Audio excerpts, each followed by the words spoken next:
Alright, we're going to talk real quickly about the Nikon 6-24x50 FX1000 Black.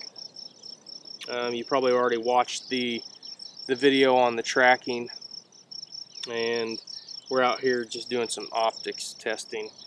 Now, I'm not a big stickler for good glass. I mean, obviously, if you're one of the guys that thinks you need a $3,000 scope to kill things, you're going to want the glass to be what you're paying for. To me, the number one most important thing is tracking. Because I'm always prepared for long range shots. I'm not going to go as far as saying I'm a long range hunter, but if that's all I get, 6, 7, 800 yard shot and time's running out, I want to be prepared. So I do make sure I'm prepared on all my scopes or exposed turrets, and they've got a track. So you saw the tracking test. This track's fine. I just don't ever see myself missing an animal because the glass wasn't good enough. If the crosshairs can hit the animal and I can see the animal, then we're good. But some guys care, so we'll take a look at the chart that I'm using to test down there. This scope, I can see a very, very, very small amount of chromatic aberration on the target, but I don't even know if any of you guys will see it. I don't think you're going to see it looking at stuff that you're going to be trying to shoot hunting wise. You're sure not going to notice it when you're shooting PRS or that kind of stuff. I don't shoot PRS, but when you're just quickly shooting targets, you're not gonna notice it. The resolution is good. It's not quite as nice as this V4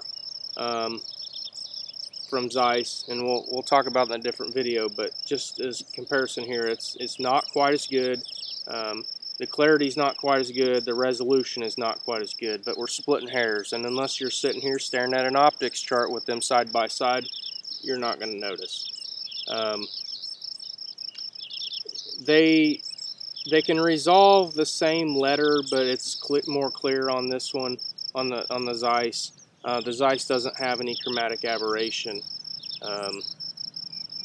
so the Zeiss is also what, $300 more, and doesn't have illuminated reticle, if that's your kind of thing.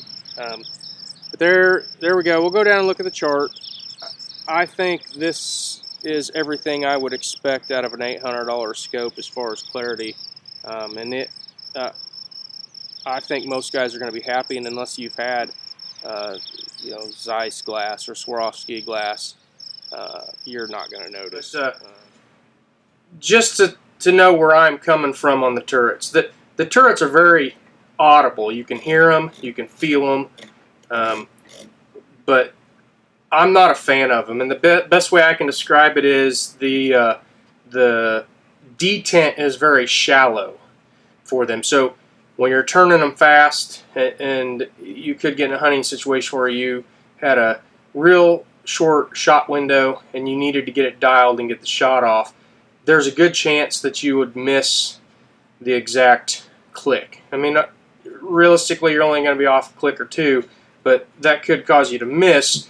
Now, in comparison, this Zeiss Conquest V4 feels a little softer, and it's definitely not as audible, but the detents are a lot wider. So when you want to click to the certain click that your rangefinder's telling you, or your ballistic turret's telling you, whatever, you're not going to miss it.